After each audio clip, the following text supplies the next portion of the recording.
Your network will ultimately determine your net worth. I've been in this business now for a very long time, and really all my personal growth, right, in this industry has really come over the last 15 years through coaching and attending conferences. You walk into these rooms that make you feel ultimately uncomfortable, and the person taking the stage says, the average gross commission income of the 500 people in this room is $750,000 annually. What are these high performers doing that I'm not? I can tell you, because where it really shows up is that first bathroom break, or just that first break in general, right?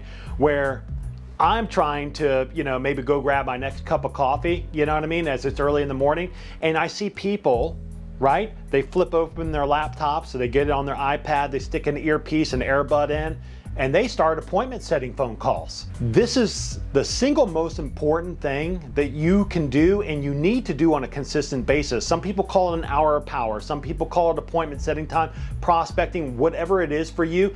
It has to be done on a daily basis. The very high performers, the very best in this industry, they will appointment set and prospect like they need to breathe air every day. Calls these days count as text messages, Facebook messages, video text, we'll get into that later, right? They all count, you know what I mean? Email, communication, taking somebody out for a cup of coffee.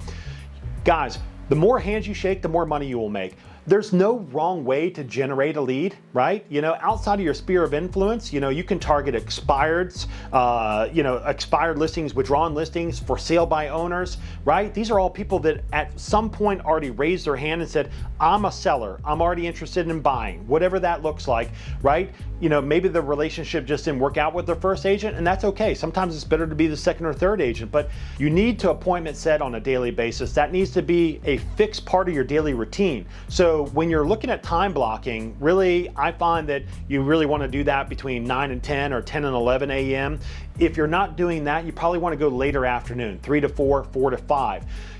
All of this is in an effort to actually get a hold of Mr. and Mrs. Jones, right? Rather than just leave voicemails, right?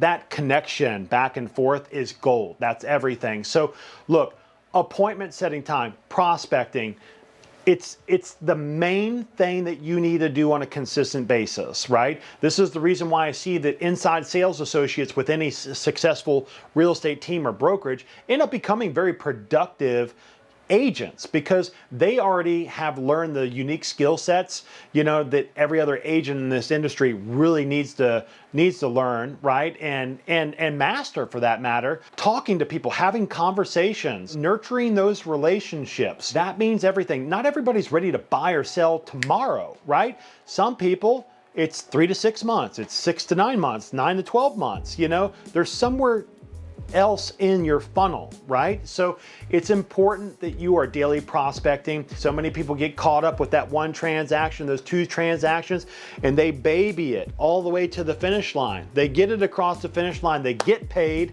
Who's next? What's next? You didn't replenish your pipeline. And this is the reason why people go in this business rich, poor, rich, poor, rich, poor. The idea is smooth, consistent growth, and that can only be achieved by daily prospecting.